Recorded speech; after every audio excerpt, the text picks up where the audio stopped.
taking some hair from the front and dividing it into 4 sections, and these 4 sections will be the waterfall base, and from the top I'm going to drop some hair through this base sections. So I have outer strands and inner strands.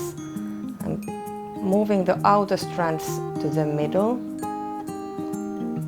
and then I'm taking some hair from the top next to the parting and dropping that hair between the outer strands and the inner strands,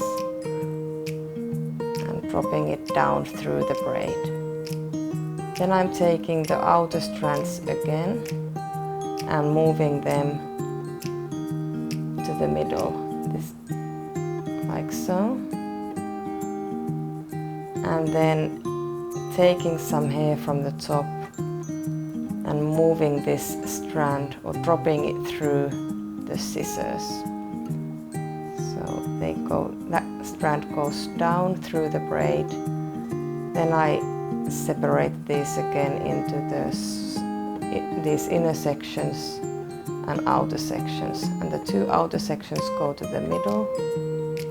Then I take a little strand of hair from the top, drop that strand through the braid, and then arrange these sections again so that I can move the 2 outer strands to the middle.